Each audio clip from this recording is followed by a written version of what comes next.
সম্মানিত দর্শকবৃন্দ, আসসালামু আলাইকুম। বরাবর মতো এবারও আমি আপনাদের সামনে হাজির হয়েছি একটি নতুন প্রতিবেদন নিয়ে। তো আজকের প্রতিবেদনটা একটু ভিন্ন, যে 14-15 বছর বয়স বাসার নামে একটি ছেলের এই ছাগলের খামারটা দেখানোর জন্য আজকে আমরা আপনাদেরকে নিয়ে এসেছি চুয়াডাঙ্গা জেলার জীবননগর থানা, আর গ্রামের নাম হচ্ছে নতুন চাকলা। তো এখানে এই বাসার নামে এই ছেলেটির এই 50 থেকে 60টির একটা ছাগলের একটা খামার। তো আমরা এলাকাবাসীর কাছ থেকে জানতে পারার পর থেকে আমাদের একটা ইচ্ছা জাগলো যে আসলে এইটুক একটা বাচ্চা ও কীভাবে এতগুলো ছাগলের মালিক হলেন, বা এই ইচ্ছাটা ওর কীভাবে জাগলো, বা ও কি লেখাপড়া করে কিনা, এর একটা কৌতূহল টোটাল আসলে কীভাবে এটার সাথে ও সংযুক্ত হয়ে গেল। তো এটা জানার কৌতূহলটা জাগার কারণে আমরা চলে আসলাম। আর এই ছেলেটার এই ছাগল পালন যে শুরুটা, এই শুরুটা একটু ইন্টারেস্টিং একটা কাহিনী আছে। তো এটা ভিডিওটা দেখলে বুঝতে পারবেন। তো সেটার জন্যই এই কথাটা, এই টোটাল গল্পটা শুনে আমাদের একটা একটু অন্যরকম মনে হলো যে আসলে এর শুরুটা এমন হলো কিসের জন্য।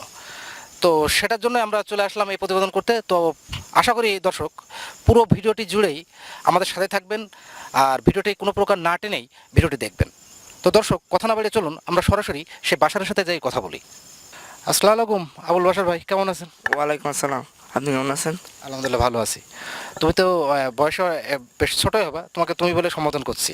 আচ্ছা, তো আমরা তো এখানে অনেকগুলো ছাগল দেখতে পাচ্ছি, এগুলো কি ব্ল্যাক বেঙ্গল ছাগল? জি। আচ্ছা, কতগুলো ছাগল আছে এখানে? এখানে 50 থেকে 60টি হবে। আচ্ছা, 50 থেকে 60টা। আচ্ছা, তো এই ছাগলগুলা মানে প্রতিদিন তুমি কি এভাবে প্রান্তিকভাবে মাঠে চড়াও? জি, প্রতিদিন এভাবে চড়ানো হয়। চড়ানো হয়। জি। আচ্ছা, তো সর্বপ্রথম আমি একটু জানতে চাই যে শুরুটা কেমন ছিল, এই যে তুমি যে ছাগল, এখন তোমার 50-60টা ছাগল আছে, তুমি শুরুটা কিভাবে করছিলা? আমি প্রথমে শুরু করেছিলাম, বাড়ি বলেছিলাম যে আমি ছাগল পোষা শুরু করব, কিন্তু বাড়ি এটা মেনে নেয়নি। তারপরে থেকে আমি বাড়ি থেকে কিছু টাকা মানে গোপনভাবে নিয়ে প্রথমে 2টা ছাগল কিনি। তারপর থেকে মা ছাগল কিনেছিলাম 2টাই। তারপর থেকে বাচ্চা হয়েছে, হতে হতে অন্য অন্য জায়গায় মানে অন্য একজনের কাছে রেখে তে এখন যখন অনেকগুলো হয়ে গেছে তখন বাড়ি থেকে এটা মেনে নিয়েছে যে ছাগল যখন আমার অনেকগুলো দেখেছে তখন দেখে মেনে নিয়েছে। এখন টাকা কি চুরি করছিলা তুমি? জি, চুরি করছিলাম আসলে। বাসা থেকে চুরি করছো? জি।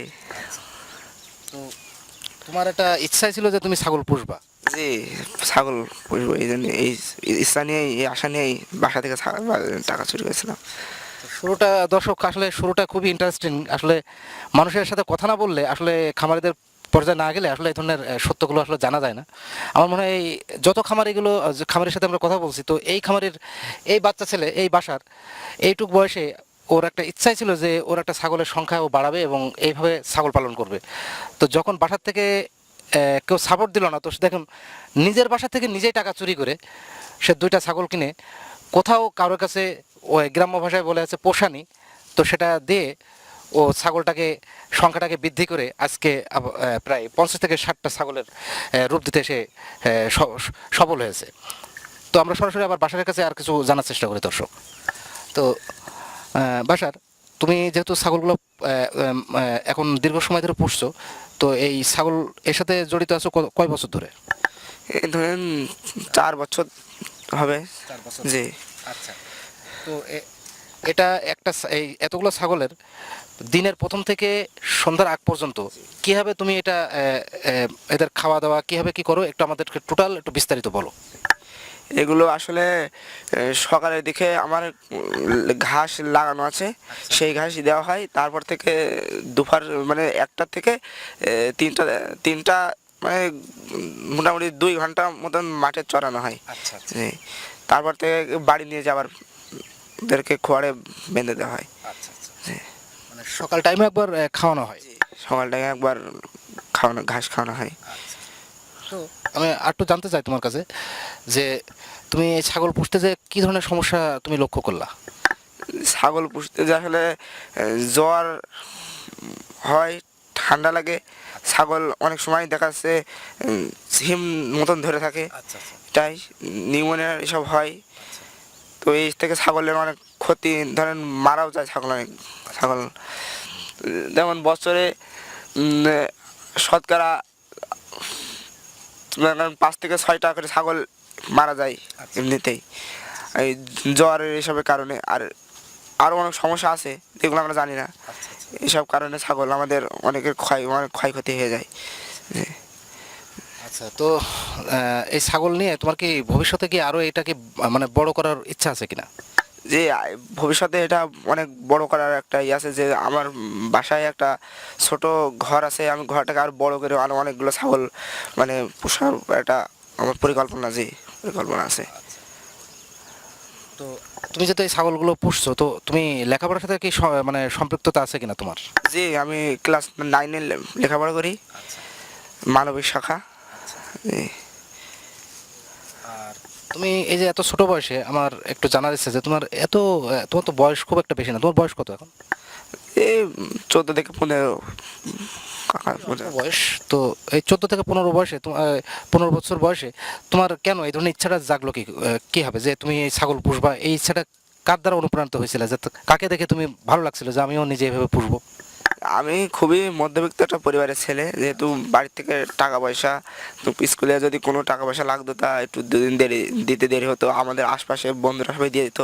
এই থেকে আমাদের বাড়ির আশেপাশে ছাগল টাগল পোষা শুরু করলো, তখন আমি দেখছি যে ছাগল পুষে তো লাভজনক একটা, সে তারপর থেকে ছাগল পোষা শুরু করেছি। একটা ইচ্ছা জাগলো, জি তারপর থেকে তুমি এটা জি। করলা। আচ্ছা বাসার,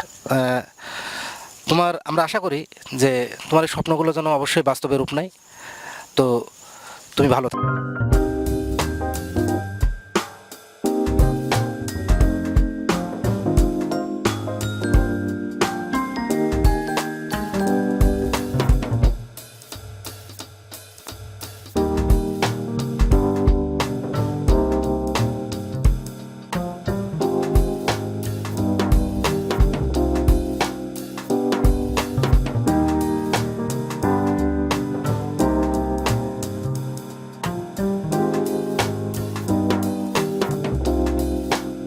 তো দর্শক, আজ এই পর্যন্তই।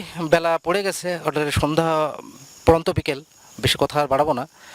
তো বাসারের কথাগুলো শুনে খুব একটু অন্যরকম মনে হলো যে আসলে কতটা ইচ্ছা শক্তি থাকলে এইভাবে শুরু করা যায়। আসলে ওর একটা ইচ্ছাই ছিল যে ও এটা করবে, লেখাপড়ার পাশাপাশি সে এটা হলেও করবে। তো তেমনই একটা গল্প বা তার মানে একটা চিত্র আমরা দেখতে পেলাম। তার কথা না বাড়িয়ে আমরা অনুষ্ঠান শেষ করব। তো দর্শক, আমাদের চ্যানেলকে কন্টিনিউ সাবস্ক্রাইব করুন, এবং আপনার যারা পাশে, আপনার কাছে যা বন্ধুবান্ধব, যা মানে কাছের যে মানুষগুলো আছে, তাদের কাছে ফেসবুক আপনি শেয়ার করুন, কমেন্ট করুন, লাইক করুন, এবং চ্যানেলকে সাবস্ক্রাইব করে আমাদের সাথে থাকুন। এই প্রত্যাশা রেখে আজকের অনুষ্ঠান এখানেই শেষ করছি। আল্লাহ হাফেজ।